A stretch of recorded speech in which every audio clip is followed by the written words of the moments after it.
Muy buenos días. Muchas gracias por esta invitación, en particular al profesor Paulo y a la Universidad de Sao Paulo. Me van a perdonar que no les hable en su idioma. Trataré de hablar lo más pausadamente posible para que podamos tratar de entendernos. Yo voy a abordar el tema de la cadena productiva de la construcción y el ciclo del capital y sus actores. Advierto sí que algunos aspectos que van a tocar otros de los expositores, simplemente los voy a señalar y me voy a concentrar fundamentalmente en un enfoque fundamentalmente teórico de interpretación estructural de la actividad de la construcción, en la que he venido trabajando a lo largo de muchos años, una de cuyas publicaciones es el libro que les comentaron, que para algunos del curso creo que hay una versión en PDF, y que si alguien tiene interés en adquirir un ejemplar en físico, yo traje algunos ejemplares, los últimos, porque me acaban de anunciar que se agotó la primera edición del libro. Bien, vamos a empezar con las cosas básicas, o sea, la construcción tiene dos caras, depende de la relación que uno tenga y sobre todo la relación disciplinar que uno tenga. Si uno es arquitecto o ingeniero, le parece obvio que es una actividad técnico-constructiva y a veces se le olvida su otra dimensión, que también es una actividad económica. Una actividad económica dedicada a la creación, mantenimiento, reformas de estructuras físicas al terreno en algún lugar determinado. Esa construcción es lo que se conoce como el medio ambiente construido, o sea, todo ese conjunto de objetos que sirven de soporte físico para la producción y la reproducción de una sociedad, que son procesos, no hay que olvidarlo, tanto de procesos de producción presentes como de producción pasados. O sea, nosotros a veces en una edificación que alguna vez fue una vivienda, ahora funciona un comercio, pero esa construcción se produjo en algún momento. Ese medio ambiente construido se está armado sobre la idea de un conjunto muy variado de objetos.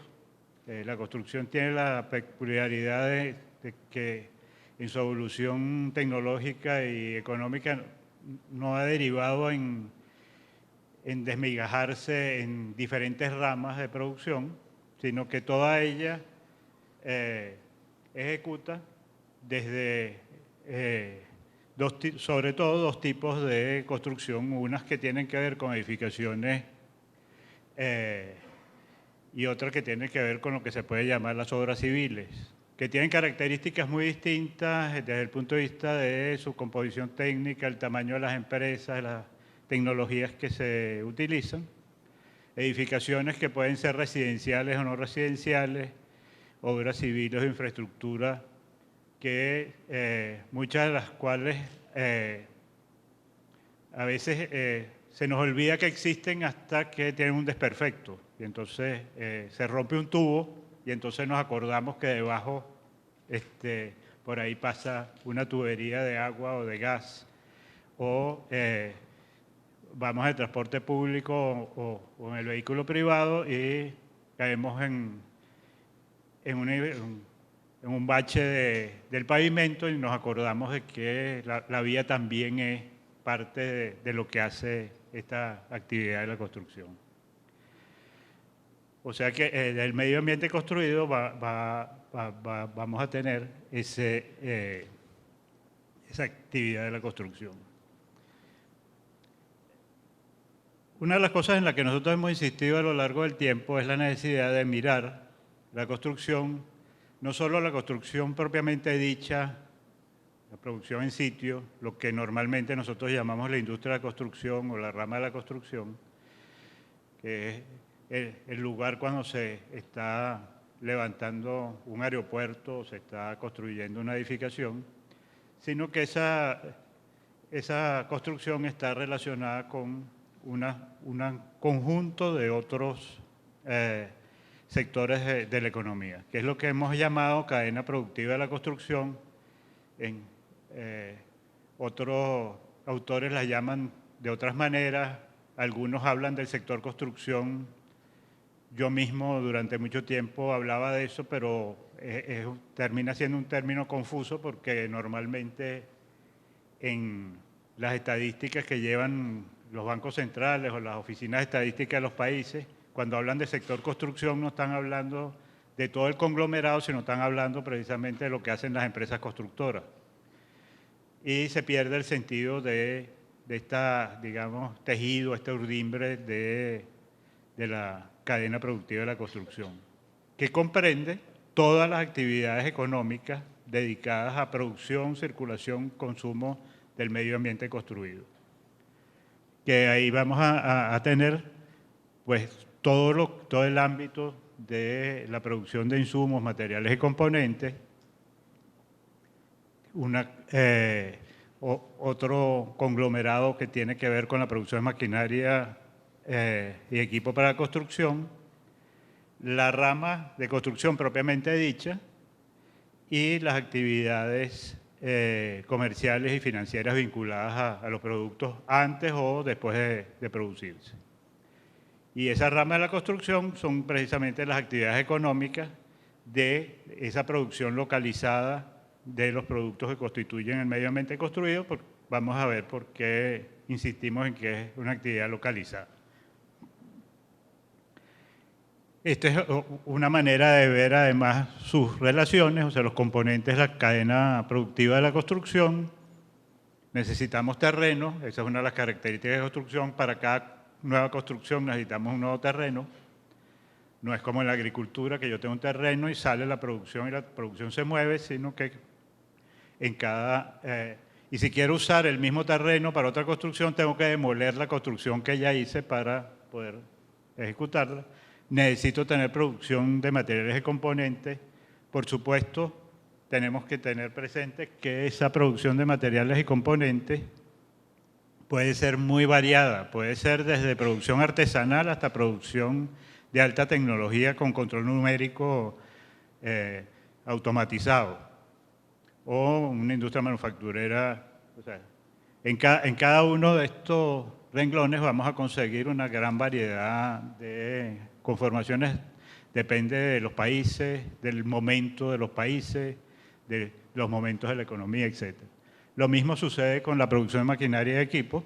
En muchos de nuestros países es muy poco lo que se produce en material, en maquinaria y equipos, más de equipos que de maquinaria, y buena parte de esa maquinaria que necesita la actividad de la construcción viene producto de la importación. Necesitamos producción de tecnología, de cómo se van a hacer esas construcciones. Estamos hablando de la tecnología desincorporada, o sea, lo que normalmente termina plasmándose en los proyectos de ingeniería y de arquitectura, porque en la maquinaria también hay tecnología, pero es la que se llama la tecnología incorporada. O sea, cuando prendes la máquina, ella ya sabe cómo es que va a operar y hay una tecnología implícita allí. Y por supuesto necesitamos fuerza de trabajo de diferentes características, calificada, no calificada, por oficio, como la industria de construcción, como vamos a ver, es predominantemente de una división manufacturera, o sea, el rol de las calificaciones de la fuerza de trabajo es muy importante. Por supuesto, o sea, ese es un primer nivel en el cual nos conseguimos que todo esto como suerte de insumos tienen que existir. Hay una actividad de comercialización de todos esos elementos, o sea, se comercializan terrenos, se comercializan materiales y componentes, maquinarias y equipos, se comercializa tecnología y se hace contratación de fuerza de trabajo. Y ahí llegamos, como vamos a ver más adelante con más detalle, al momento en que vamos a producir ya la obra de construcción propiamente dicha, que es lo que llamamos la industria de construcción, y que, como sabemos, la articulación, sobre esto nos vamos a detener un poco más adelante, la articulación de todo lo que sucede allí tiene como un plan de vuelo que es el proyecto de esa construcción. Cuando se tiene esa construcción, entonces nos conseguimos con un producto que se va a comercializar o se va a entregar a los usuarios, pero en términos económicos, o sea, hay un proceso de traslado de ese producto a unos usuarios que lo van a consumir con diferentes modalidades que vamos a ver al final de la conferencia. Y toda esta cadena productiva tiene, por un lado, o sea, un conjunto de elementos de regulación estatal, unos que tienen que ver con la propia actividad, otros por el impacto que tiene la construcción sobre el tejido urbano o sobre el tejido territorial o sobre el medio ambiente que, o sea, obliga a las sociedades a establecer una serie de regulaciones para no producir efectos perversos o tratar de minimizar los efectos perversos, porque normalmente, como es en las sociedades capitalistas, o sea, la lógica con la que funcionan las empresas en su producción es la lógica individual de ellas, pero que pierden la noción de conjunto, y por eso es que es tan importante la relación, digamos, entre producción, Estado y sociedad, para que la sociedad vigile que las acciones privadas no terminen perjudicando a todos, excepto el lucro de quien ejecuta determinada construcción. Y por lo otro, nos encontramos con que, por otra serie de características que ahora vamos a ver con más detenimiento, a lo largo de todo este proceso necesitamos financiamiento, entes financieros que se ocupan o de financiar o de garantizar los recursos para el mercado de tierras, para el mercado de materiales y componentes, materiales y equipos, de la propia industria de construcción, en ciertos renglones, el financiamiento a largo plazo para los consumidores de determinados productos de la industria de construcción. Nosotros para el análisis hemos echado mano del análisis del ciclo del capital, que es simplemente mirar como si fuera un flujo y cómo se va transformando el capital a lo largo del proceso, o sea, un capital que en primera instancia, si hacemos un corte en un determinado momento, aparece primero como dinero, que se transforma en capital mercantil. Por ejemplo, o sea, ese dinero compra cemento, ladrillo, entonces en vez de tener tal cantidad de millones de dólares, tenemos tal cantidad de toneladas de cemento, de ladrillo, que son, o sea, un capital mercancía que, digamos, que se puede percibir. Y, por supuesto, con ese dinero también se hace toda la contratación de la fuerza de trabajo. Entonces, llega un momento que aparece ahí como P, que es el momento de la producción, donde se ponen en acción y se combinan todos esos procesos para producir una mercancía incrementada, o sea, un valor agregado que se produce en la producción, que terminará, si sigue su lógica capitalista, en un dinero también incrementado, porque hay un valor agregado que se realiza en el mercado. Aquí de las cosas interesantes de retener, y que porque son, o sea, no solo teóricas, sino prácticas, tiene que ver con que todo ese ciclo se conoce como la rotación del capital, que está compuesto por tiempos, por supuesto, o sea, el tiempo que yo necesito para adquirir eh, los medios de producción y la fuerza de trabajo, el tiempo que necesito para conformar el producto y el tiempo que necesito para colocar eso en el mercado en su destinatario final. Y se supone que cuando termina todo ese ciclo, ese dinero regresa para o reinvertirse y dedicarse al consumo suntuario, o sea, depende de las decisiones de los inversores. Una manera muy útil e interesante de ver todo esto del ciclo de capital en la construcción es ver, o sea, en qué consiste cada uno de esos momentos. Y cada uno de esos momentos permiten, vamos a irlos viendo. Dijimos que había una fase de circulación, o sea, una esfera de la circulación, o sea, donde se transforma, se adquieren todos estos medios de producción y de la fuerza de trabajo, y es el momento en que el capital se transforma de dinero en mercancía para obtener esto. Y ahí necesito, o sea, medios de producción, materiales y componentes, maquinaria, equipo y herramientas, materiales auxiliares, o sea, y proyectos y tecnologías. Y necesito fuerza de trabajo, o sea, obreros con variedad en cantidad de oficios y calificaciones, personal administrativo, técnico, profesional, y por supuesto necesito una condición de producción que es el terreno. Ese momento de la circulación en su fase de compra significa que hay costos y significa una cantidad de actividades, o sea, significa que tengo que seleccionar medios de producción, preparar y hacer pedidos, recibir entregas, reclutar fuerza de trabajo, almacenar insumos, y todo eso significa tiempo, fuerza de trabajo, otros gastos, que significan cálculos de precio, contabilidad, control, etc. Y que tienen diferentes modalidades.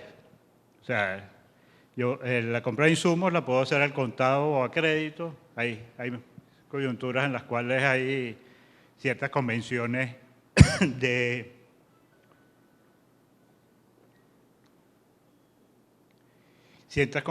para la compra a crédito. Hay circunstancias en las economías donde la compra es cash,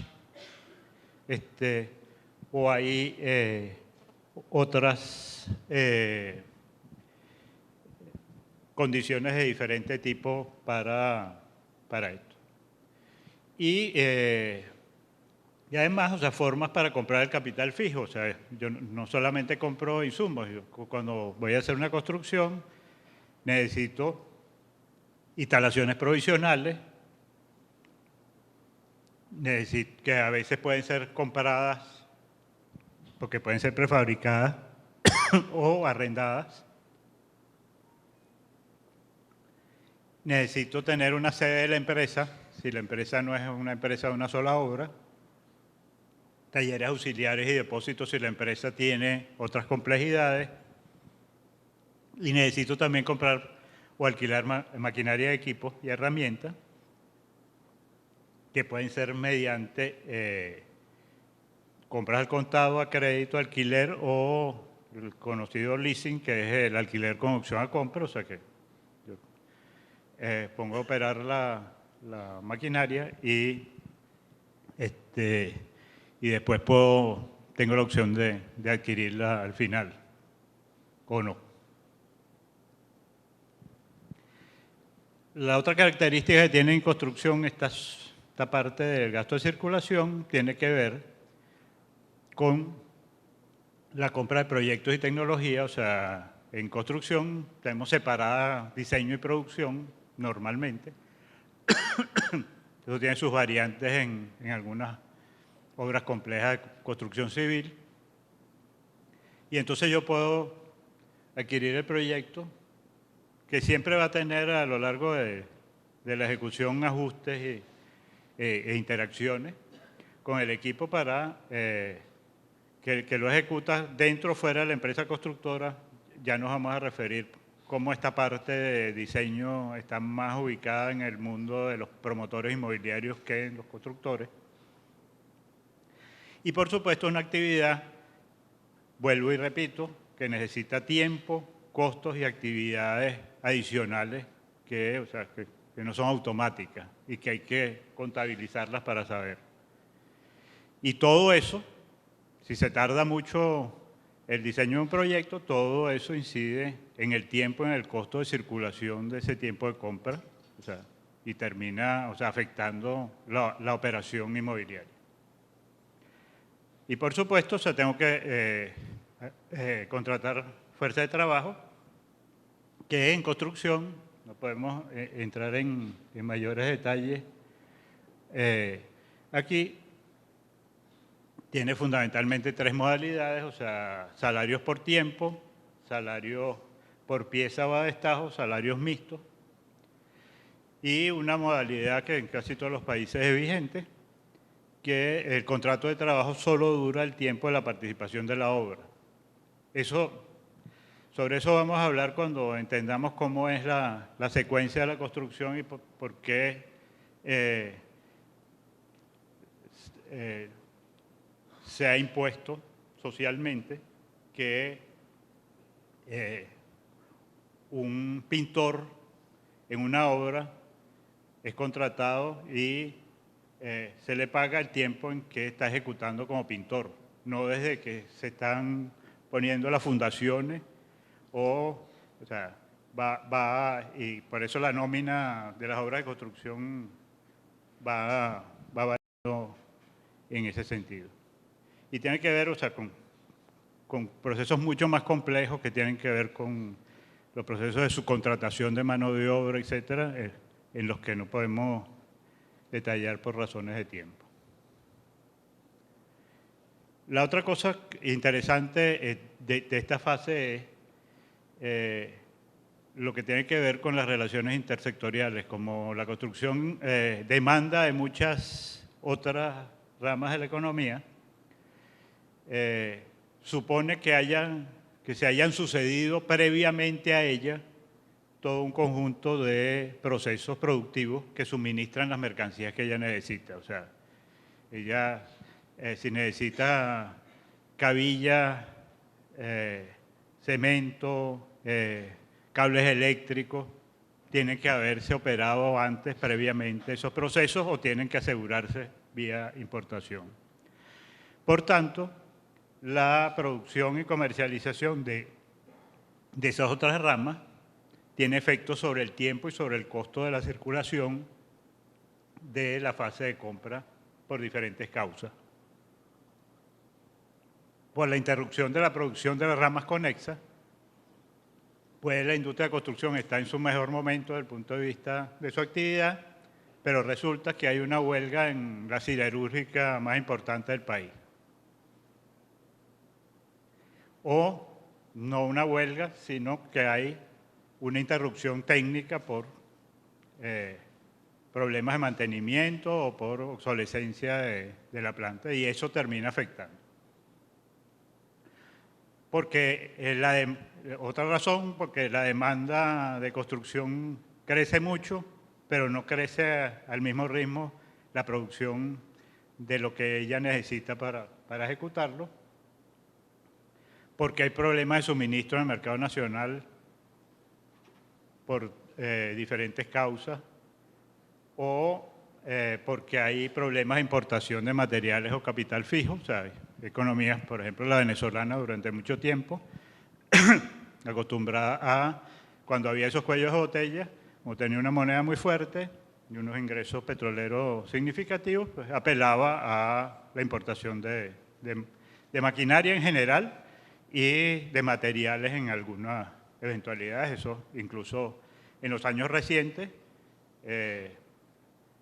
a pesar de la estatización de las plantas cementeras, el producto de esa estatización fue más bien que bajó la producción de cemento y entonces hubo que importar y el estado problemático en el que estaba la industria siderúrgica venezolana, entonces eso produjo que hubo que importar cabilla y cemento porque ahí y todavía hay niveles altísimos de escasez. Y todo eso produce de lo que estamos hablando. Alarga el tiempo y alarga el costo de las obras independientemente si quien la promueve es el sector privado o el sector estatal.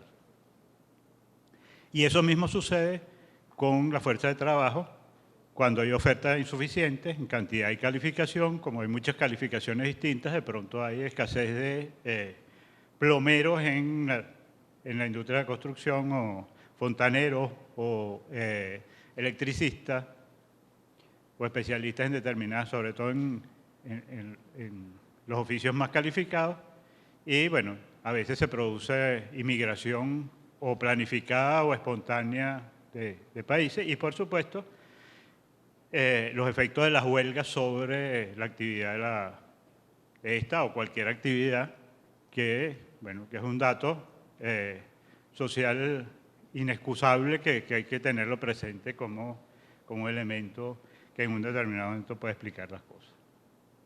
Esquemáticamente, eso lo van a conseguir ahí en mi libro, o sea, está, digamos, los elementos de esa fase de compra, los gastos en los que se incurre y las diferentes formas de asociación, entre ellas, sobre la que no hemos hablado previamente, en el caso de los terrenos, a veces lo que sucede no es que los promotores compran el terreno, sino que se asocian con los propietarios de la tierra y después hay una repartición del excedente final.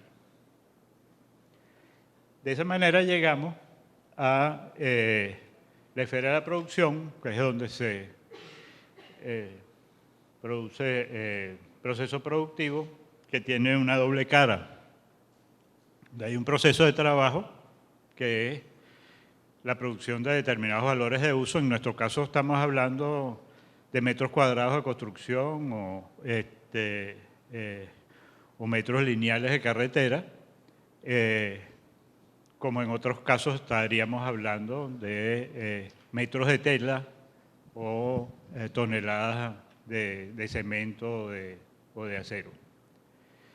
Pero ese proceso productivo, por eso dice, tiene otra cara, que mientras se está produciendo eso, se está produciendo un proceso de valorización, o sea, proceso en el que se conserva y se acrecienta el valor de los productos que intervienen en ese proceso. Al final de ese proceso tenemos entonces unas mercancías con un valor de uso cuyo valor de cambio está compuesto por el valor de esos componentes que entraron más el valor agregado en la producción por la actividad de los trabajadores y la organización y de los agentes organizadores que ejecutan esa obra. Uno de los elementos de esa esfera de la producción es que tenemos un periodo de producción que es mayor al tiempo de trabajo. Eso en construcción es típico, porque el periodo de trabajo es el número de las jornadas laborales conexas requeridos para suministrar un producto terminado. Pero resulta que yo puedo ejecutar esa jornada laboral, donde se gasta diariamente la energía de los trabajadores actuando sobre los medios de producción, pero el producto no está terminado. El caso emblemático en construcción es el proceso del fraguado de concreto. Ya yo, como se dice en Venezuela, ya yo vacié la placa, pero tengo que esperar 28 días para que termine de fraguar. Eso ha hecho que, por ejemplo, en los países de 4 estaciones se hayan desarrollado una cantidad de catalizadores para acelerar esos procesos técnicos. Pero, o un caso típico también en construcción, que lo tienen presente todos los constructores serios, que es en qué periodo llueve, porque como la construcción es a la intemperie, hay periodos en los cuales el ritmo de construcción, sobre todo determinadas fases de construcción, no se pueden hacer en esas condiciones, entonces yo tengo que tener presente ese asunto.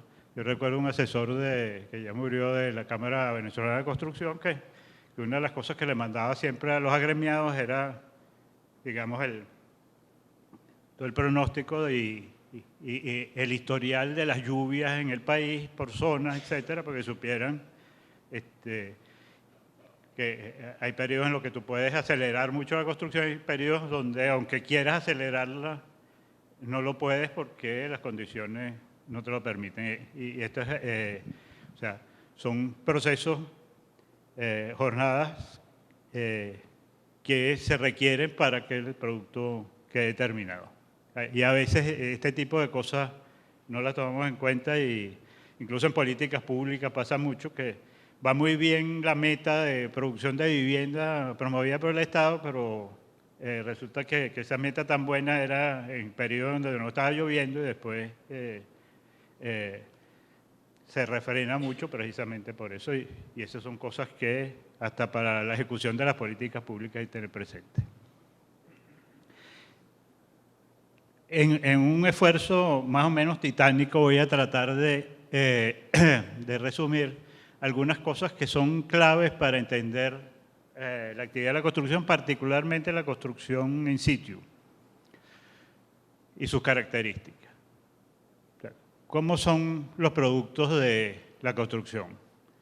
Nosotros hemos usado en las investigaciones que tenemos años haciendo, o sea, y hablamos de que la construcción es un producto discreto, tomando esto de la metáfora de la estadística y las matemáticas de las variables continuas y discretas. Eso lo que significa es que es un producto complejo que si yo interrumpo la producción en un determinado momento no tengo todavía producto. Yo puedo interrumpir abruptamente o por razones eventuales. Hubo un apagón eléctrico y se pararon las fábricas de cemento o las fábricas de tela en el país. Y en ese momento yo tengo cemento y tengo telas. Pero si eso mismo pasa en una obra de construcción, no tengo edificación o no tengo carretera. Él necesita, o sea, su valor de uso no se puede fraccionar y eso significa que necesita muchas jornadas laborales para un producto terminado, entendiendo el producto terminado como el producto en su conjunto. Aquí no estamos hablando de unos paneles prefabricados. Los paneles prefabricados, cuando se producen como paneles prefabricados, pertenecen a la producción de materiales y componentes, no pertenecen a la industria de construcción propiamente dicha. Pero cuando yo estoy construyendo, o sea, si una edificación necesita 4 paredes y se para y tiene 2, esa edificación todavía o no tiene techo, no está terminada. Y eso, por supuesto, tiene una serie de consecuencias sobre la operación de la construcción y una cosa que vale la pena tenerla presente. Y esa es una de las razones por las cuales hay ciertos incentivos para producir piezas prefabricadas que minimicen ese tipo de procesos. La otra característica, tenemos insumos con variados procesos de transformación, o sea, tenemos desde materia bruta o prima, o sea, desde arena hasta elementos mucho más elaborados, pero todavía como insumos, como cemento, etcétera, o tenemos ya, a lo que nos referíamos hace un momento, componentes para ensamblar, o sea, la posibilidad de... Y a veces las compatibilidades de estos en una misma obra no son las más felices del mundo, porque de pronto se gana mucho tiempo con unos componentes prefabricados, pero después entonces el cerramiento se hace como se hacía 10 años antes. Entonces lo que ganas en un terreno no necesariamente lo ganas al final completamente. Dijimos, por supuesto, que la tierra es una condición de producción, necesitas un nuevo emplazamiento para cada cada obra. Pero además, o sea, no solo que necesitas un terreno, sino que cada terreno termina siendo muy singular. O sea, hay terrenos de diferentes composiciones geológicas, terrenos de diferentes inclinaciones, diferentes calidades, que significan que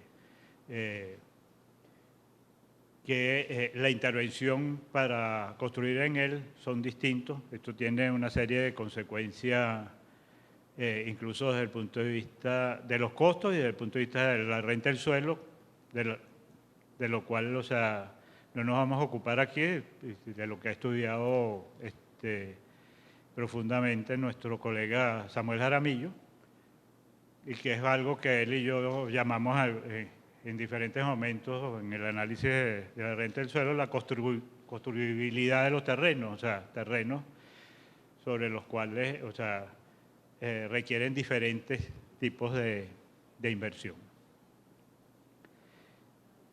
Después tenemos el hecho de las características de la fuerza de trabajo por las modalidades de la construcción, o sea, es muy variada en cada subproceso de trabajo y con un altísimo peso de las habilidades por tratarse de una actividad de orden manufacturero, o sea, donde lo que priva, como vamos a ver en un momento, es la clave es la organización colectiva de los trabajadores de la fuerza de trabajo, que es lo que caracteriza técnicamente la manufactura, a diferencia de la gran industria o la industria maquinizada. Cuando en la industria maquinizada el sistema de maquinarias organiza la producción. En la manufactura hay que organizar todo ese sistema de fuerza de trabajo. Y el capital fijo, que tiene diferentes grados de mecanización y límites de economía de escala, precisamente porque tengo que estar moviendo las maquinarias, aun cuando en determinadas subramas, o sea, como en obras civiles, o sea, se han hecho grandes avances para minimizar estos problemas, pero, o sea, uno de los problemas serios con el capital fijo en las obras es que de pronto tienes periodos larguísimos de peso muerto de maquinaria que no está en actividad. Pasa como en la industria del transporte, esta historia que conocemos de los transportistas norteamericanos de las películas, que los transportistas son los dueños de las gandolas y son contratadas por las empresas para que las empresas no tengan que cargar con el peso y el mantenimiento de eso. Eso también se ha usado en América Latina con la industria del transporte público, que es que el Estado financia a los choferes para que compren sus unidades, pero las unidades, o sea, están en propiedad de los propietarios y eso.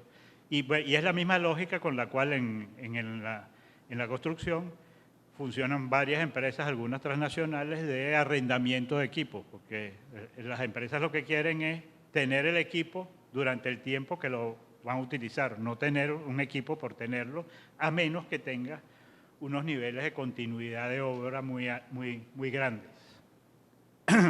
Pero eso nos llevaría muy lejos.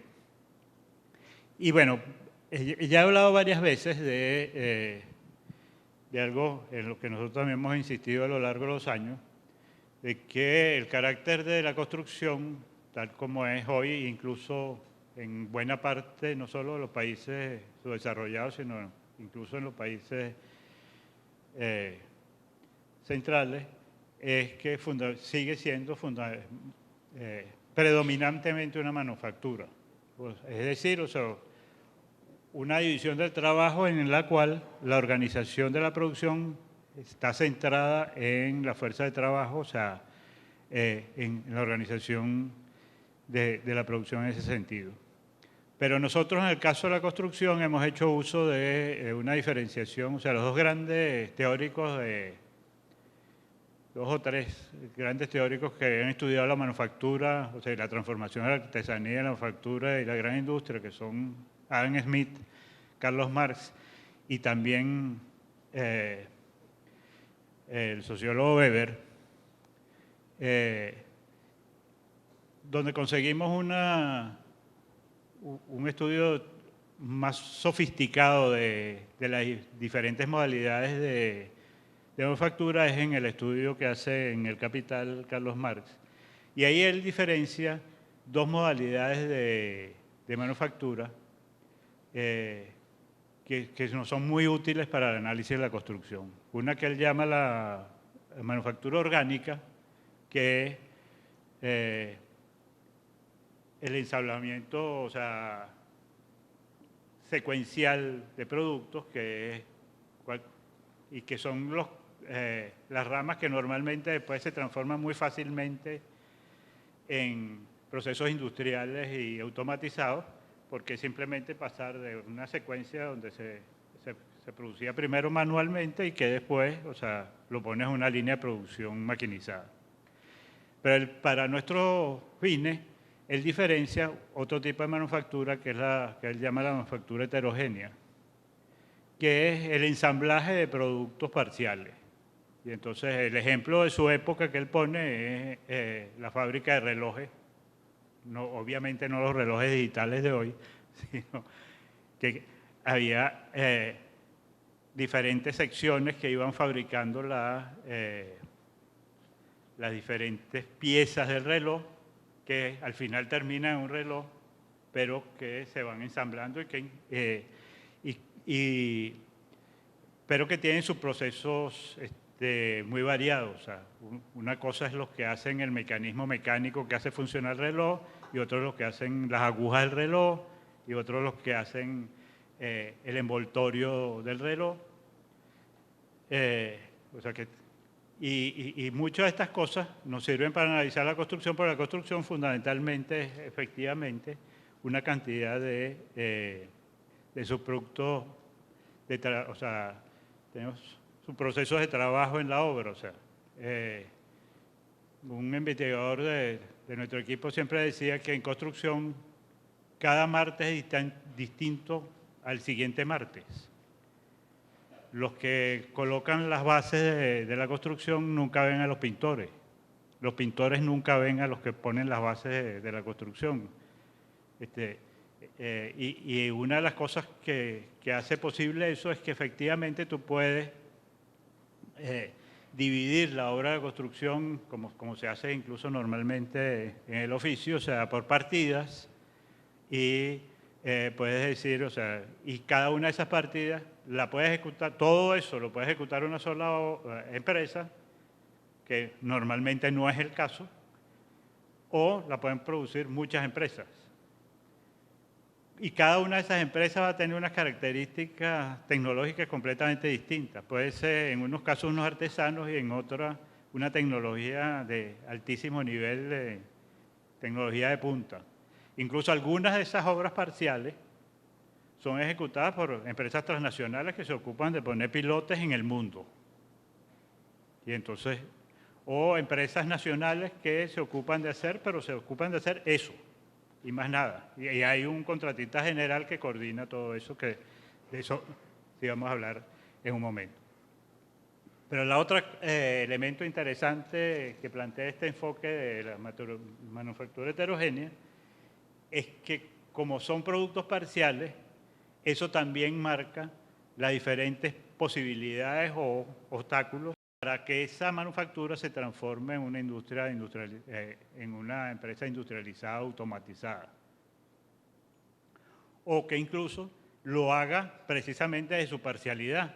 Y entonces nosotros tenemos empresas que se dedican y dicen, no, ya yo no voy a producir en situ las paredes, sino que yo saco eso de allí, industrializo la producción de paneles y a la hora en que toca poner los paneles, entonces yo llego y lo pongo. O preparo una máquina como las máquinas que asfaltan las carreteras, que levanta que es un nivel incluso ya de industria maquinizada, una máquina que pasa, levanta el concreto, la capa asfáltica anterior, la transforma, la recicla, la incorpora, la vuelve a poner y cuando termina de pasar, ya está. o como en los sistemas de metro, la famosa topa o topo, que va, o sea, perforando y armando con las piezas de concreto toda la conformación del túnel del metro. Que cuando termina al final está ya, o sea, no solo está perforado el túnel, que era lo que se hacía antes, se perforaba el túnel y después se construía, no, ahora todo eso se puede hacer. Claro, ahí hay una dimensión que yo no voy a tocar aquí, de la que yo dediqué, tengo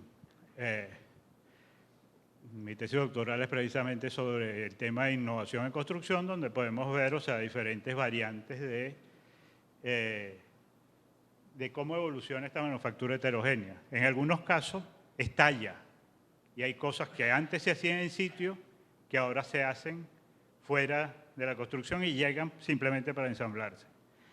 En otros hay un proceso no de implosión, sino el inverso, y es que algunas cosas que se hacían antes afuera se vuelven a la construcción, y entonces nosotros antes se producía el concreto en sitio, después entonces te lo traía una empresa que hacía la mezcla, te la traía a la obra, pero ahora tú tienes obras donde la torre de suministro del concreto está en la obra.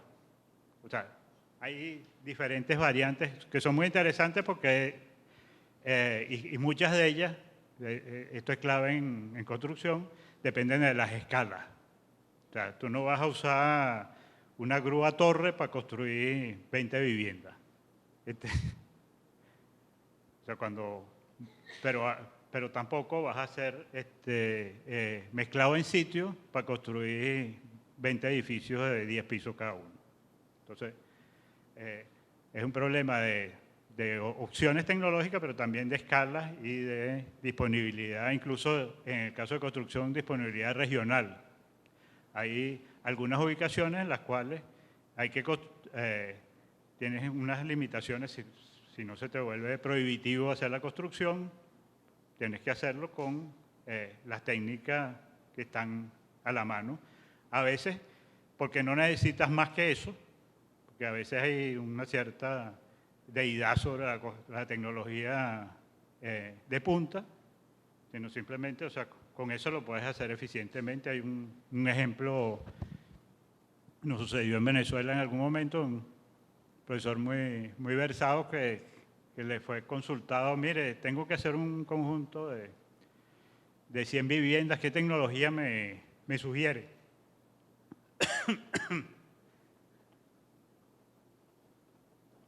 Y este profesor le dijo, bueno, unas cuadrillas de obreros bien organizadas. Con eso va a salir, para esa cantidad de viviendas eso es suficiente, no se ponga a buscar el último grito de la moda en la tecnología. Y después otra cosa que también es interesante en construcción, que es la diferencia entre que en la ejecución tenemos una empresa, que es como la casa matriz de la constructora, y lo que nosotros llamamos una empresa obra. O sea, donde está la obra, tienes un emplace, o sea, la empresa se tiene que desplazar. Entonces tienes esa dualidad que es como una suerte de casa matriz y filiales, que dependen de ella, pero que, o sea, tienes unos requerimientos organizacionales y gerenciales y de recursos para la sede de la empresa y otros en la obra en sitio. Depende de la cantidad de las obras. Entonces, aquí estábamos concentrados fundamentalmente solo en un fragmento de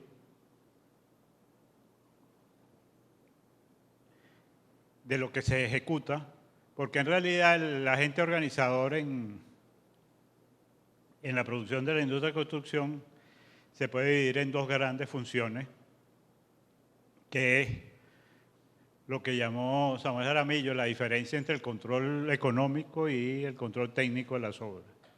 Cuando estamos hablando de constructores, estamos hablando fundamentalmente de quien ejerce el control técnico, o sea, que lleva adelante toda la operación, pero no necesariamente, y es muy frecuente que sea así, no necesariamente él es el que controla ni es el dueño de la obra, que es lo que se conoce como el promotor, o sea, que es el que efectivamente garantiza tierra, proyecto, financiamiento, y que al final es el que va a lanzar la obra al mercado.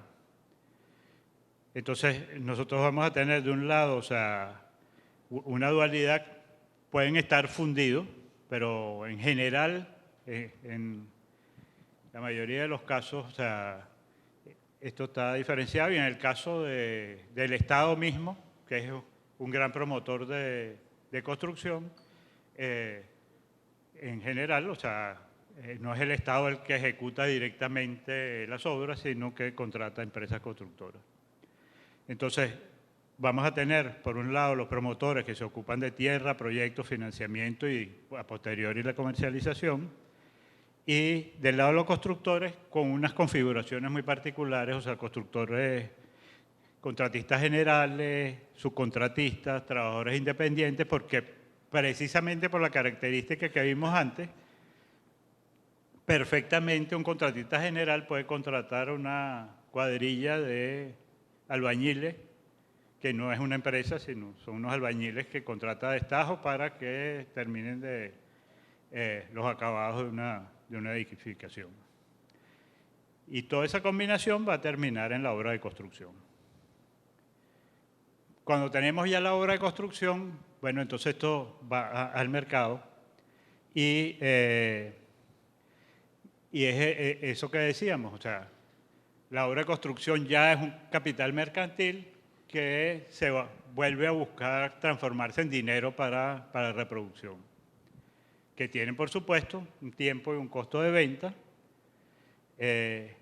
y de las dos fases de circulación, de compra y venta, la de venta suele ser la más prolongada, aun cuando se han ido desarrollando técnicas para recortar todas estas teorías de venta en plano, compras anticipadas, o sea, abonos a lo largo del tiempo, o entregas donde el Estado le compra a los promotores, a los constructores, y se lo entrega directamente a los usuarios.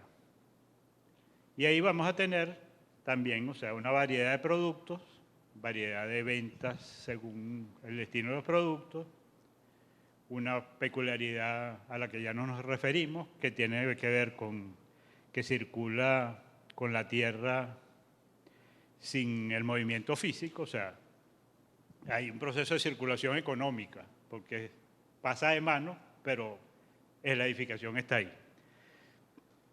Y se trata de una mercancía de consumo prolongado, o sea, no es una mercancía mercancía de alta duración. Y lo mismo que en el otro caso, aquí están las características, la variedad de transacciones, la variedad de productos, los gastos de operación, las formas de venta,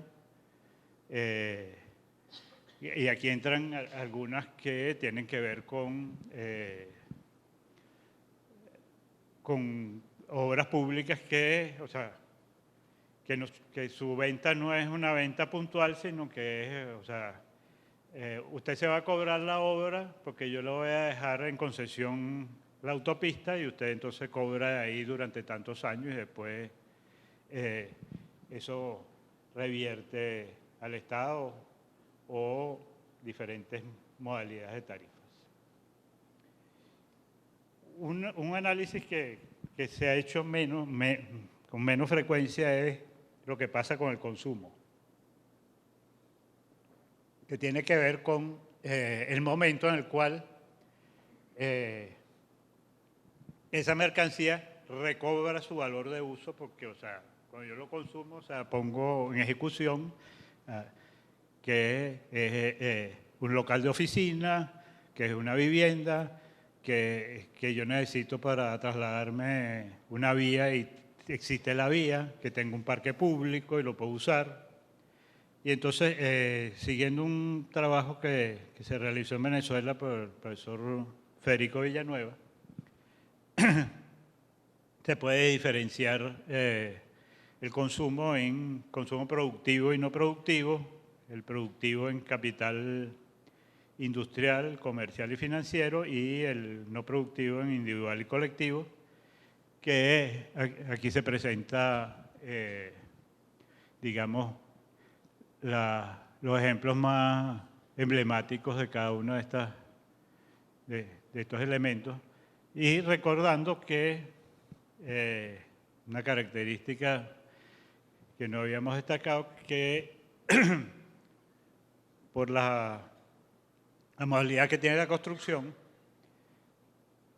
una obra puede llegar al consumo y regresar al mundo de la producción, porque yo tenía esa vivienda, pero después entonces la regreso y la transformo en un local comercial, o la doy en hipoteca y entonces entra el capital financiero a actuar en ella. O sea, esos consumos no están como que para el resto de tus días y ahí te quedaste, sino que tienes todas esas posibilidades, todas esas variantes de que muchas de ellas tienen que ver con algo sobre lo cual yo no voy a entrar aquí, que me imagino que Antonio va a hablar más, que tiene que ver con todo el fenómeno de la promoción inmobiliaria y el papel del mercado financiero. Y por supuesto, otro elemento sobre el cual yo no voy a insistir mucho es que lo que aquí he estado presentando es, digamos,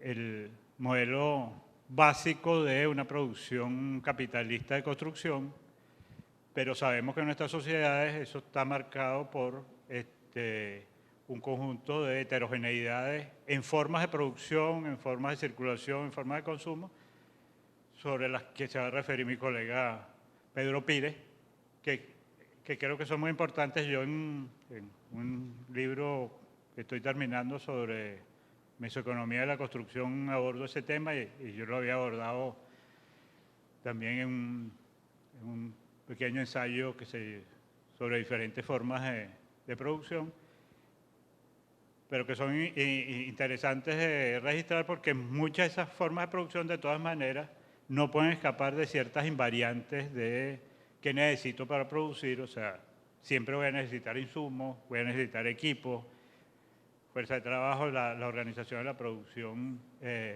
puede variar, pero tengo que tener una organización de la producción. Y por supuesto, o sea, las motivaciones pueden ser motivaciones al lucro o al consumo, aun cuando no importa si yo produje una vivienda simplemente para mi familia y no tenía ninguna expectativa de lucro.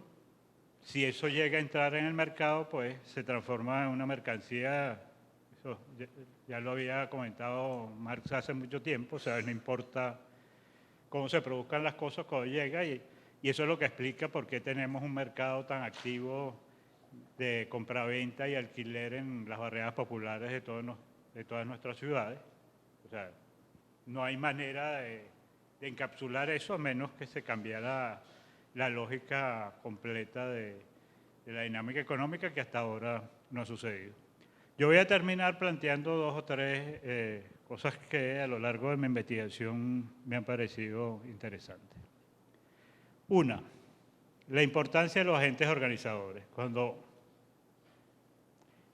yo hablaba de la producción, en el centro no solo hay fuerza de trabajo, materiales, equipos, hay unas organizaciones. Es decir, unas personas que combinan los diferentes factores de producción y les dan dirección, que cumplen una función vigilante y mediadora, organizan y dirigen la producción, seleccionan y reúnen cantidades necesarias de factores para producir determinados elementos, eligen la forma más adecuada para producir el bien, dirigen el proceso, se ocupan de que llegue el producto terminado y aseguran la distribución.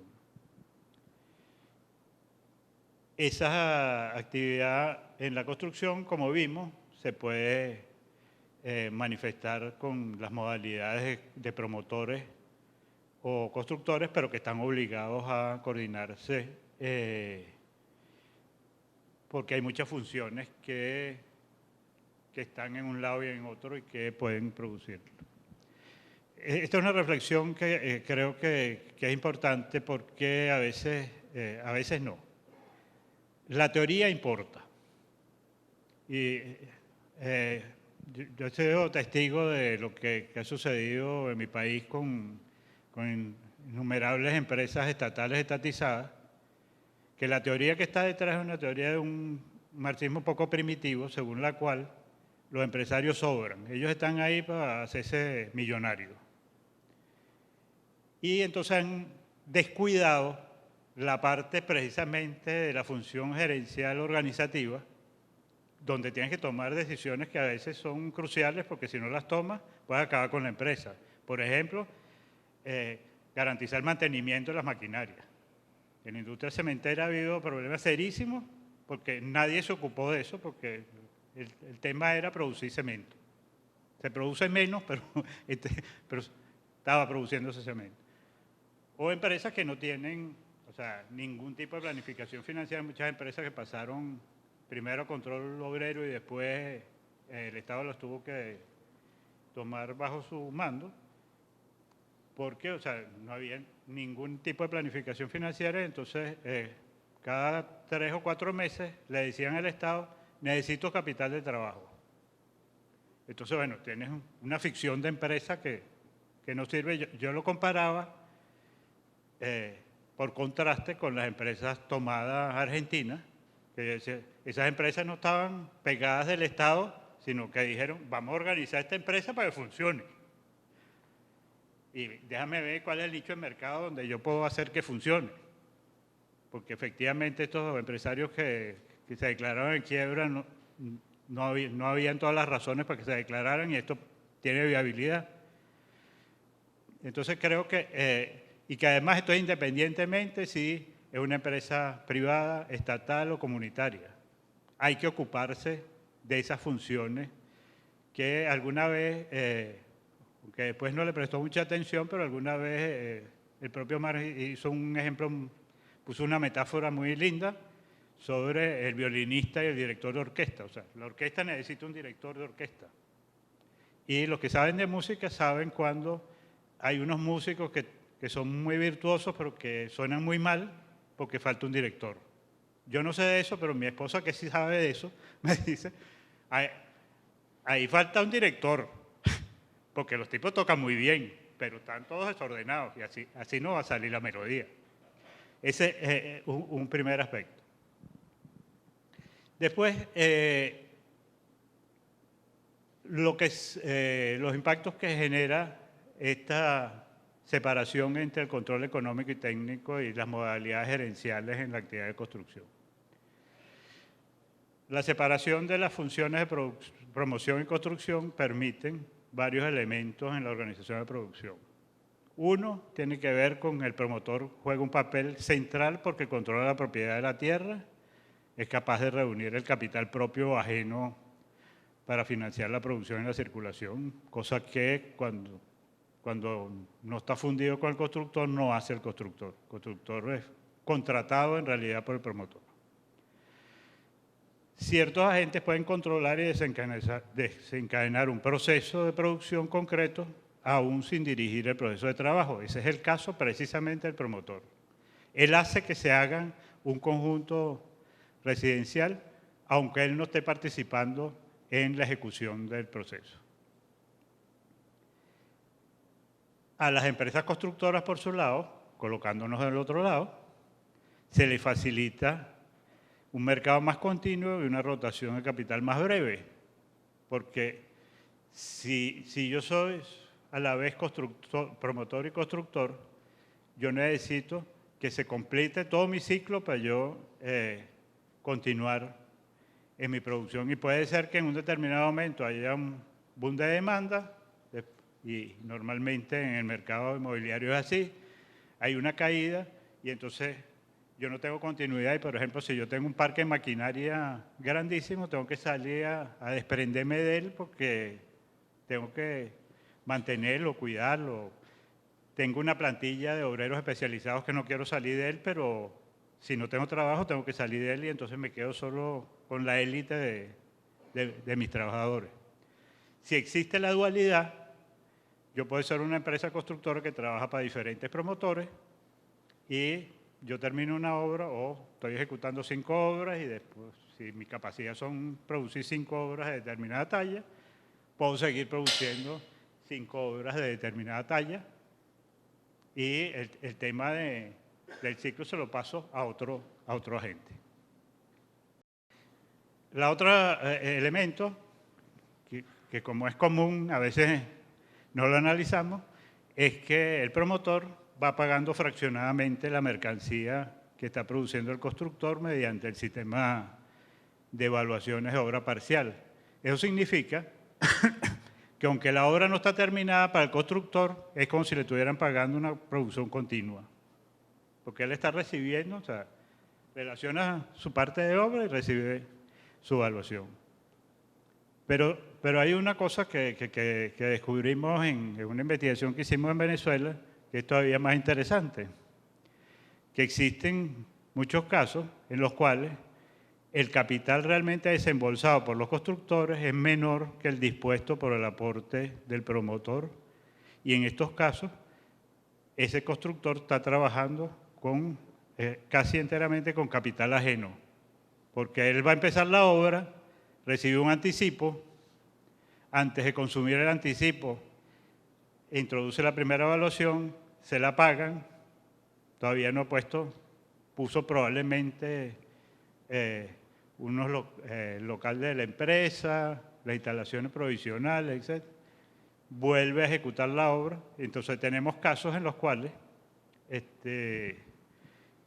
tú puedes ver que en general, o sea, la dinámica de las obras funciona sobre la base de el aporte que hace el capital dispuesto que llamamos nosotros y no el desembolsado.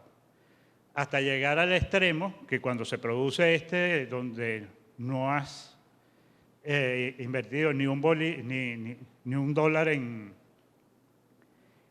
la ejecución de la obra, estoy hablando del constructor, no puedes ni siquiera aplicar el concepto de tasa de ganancia ahí, porque en realidad ese constructor lo que es un empleado ejecutor de la empresa promotora. Ese es un caso que además, por cierto, en algún momento el capital Marx también lo analiza, o sea, que son agentes que están completamente supeditados a un capital hegemónico que simplemente le hacen el oficio técnico. Pero es interesante desde el punto de vista del análisis porque, bueno, en algunos casos te vas a conseguir que puedes hacer el análisis de la ganancia del promotor, de la ganancia del constructor. Hay incluso un texto que nosotros hicimos ya hace bastantes años, pero que tiene todo el esquema, incluso con unos 20 casos, de empresas y obras constructoras, la parte de la construcción nada más, donde se analiza ese.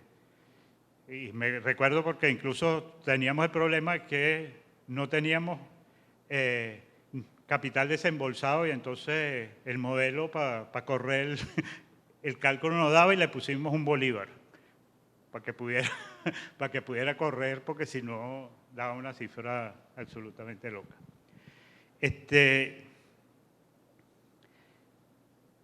Y efectivamente, o sea, para que ese flujo de costos y pagos opere, se requiere la existencia no solo de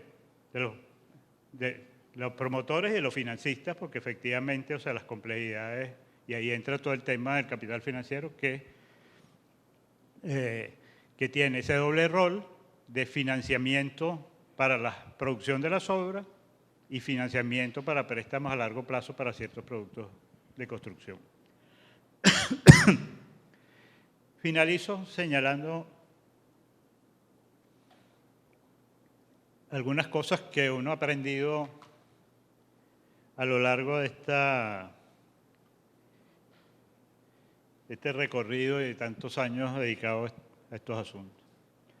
Uno, que efectivamente, o sea, uno no se puede quedar congelado con determinadas configuraciones empresariales y que hay que estar pendientes de nuevas configuraciones empresariales en el tejido de la cadena productiva de la construcción.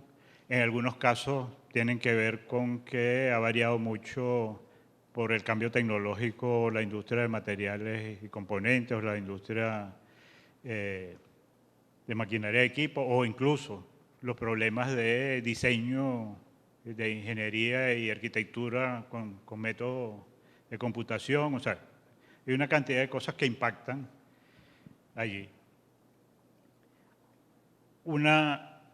Otro elemento fundamental es la necesidad de estudiar las opciones para una construcción sustentable económica, social y ambientalmente. O sea, como efecto dijimos, o sea, la construcción tiene una dimensión económica, pero al final, si la vamos a analizar integralmente, tenemos que entender que tiene una dimensión material, que tiene un impacto sobre el medio ambiente y que en el caso de construcción es particularmente complejo porque, como yo he escrito varias veces, o sea, suena como paradójico hablar de construcción sustentable en una actividad que tiene un impacto tan severo sobre el medio ambiente, pero tampoco puedes regresarte a etapas previas a la humanidad. O sea, tienes que ver cómo combina esas cosas y creo que... Y una cosa que también me parece muy importante es la importancia de este tipo de análisis, o sea, sin menospreciar, por supuesto, los análisis históricos de casos concretos y de nuevas evoluciones, conocer a profundizar el funcionamiento de la actividad de la construcción, tal como ella es y no como nosotros nos podemos imaginar que es. Por eso es que el análisis en profundidad es tan importante y que es lo que nos puede permitir orientar hacia políticas adecuadas para una ciudad y una sociedad incluyente. Y también, o sea, tener cuidado, hay una virtud poco repartida, que es que los investigadores somos demasiado sensibles a ser atraídos por las modas y no, en el sentido peyorativo de la palabra, no en el sentido de nuevos descubrimientos que dicen, atención, que ahora están pasando unas cosas que antes no pasaban. Un ejemplo que me parece pertinente a esto es, ahora en todas las escritos sobre ciudad tiene que aparecer urbanización por despojo. Yo no tengo dudas de que eso es una tendencia que se ha venido presentando. Pero cuidado, no toda la urbanización que se está dando es por despojo. O sea, es una modalidad que puede hacerse dominante, que hay que atenderla, que hay que ver cuál es su lógica y cómo se articula y cómo impacta con la ciudad. Y cómo se articula, y además porque nada de estas cosas pasan en, digamos, en una tierra plana o un mar tranquilo. No, pasan, la gente está ahí, la gente se resiste, aparecen diferentes modelos de ciudad y de construcción que se confrontan y que son los que al final nos van a decir, o sea, hay tendencias muy fuertes en determinados sentidos, pero más de una vez hemos visto cómo determinados macroproyectos terminan no concretándose porque con buenas razones el movimiento de resistencia lo logra detener y sobre todo cuando logra detenerlo y plantear una opción para resolver el problema que se suponía que iba a atender. Porque, o sea, el tema no es, o sea, vamos a detener determinadas corrientes que nos parecen perversas, sino lograr que efectivamente, o sea, logremos compaginar una cosa que hasta ahora nos ha resultado inevitable a pesar de los extremos neoliberales y estatistas con los que hemos tenido que lidiar. Y recuerdo siempre una cosa que dice un gran economista venezolano, Héctor Silva Michelena, que dice: la gran invención, el gran descubrimiento económico del siglo XX fue la economía mixta. Y con ella vamos a tener que lidiar. Hay momentos en los cuales es obvio que si dejas el mercado a la libre es un desastre, o como decía Polanyi, es un gran servidor pero un amo desastroso. Pero también tenemos, o sea, pruebas de las imperfecciones del Estado cuando el Estado, o sea, se le olvida que la economía no es una ciencia exacta, pero tiene leyes y no puedes pasar, tienes que considerarlas si quieres moldearlas. Y creo que eso también para nuestro caso es muy importante, y espero que con estas ideas, o sea, les puedan ser útiles para la investigación y también para formularnos una idea de cómo podemos hacer unas ciudades mejores para todos. Muchas gracias.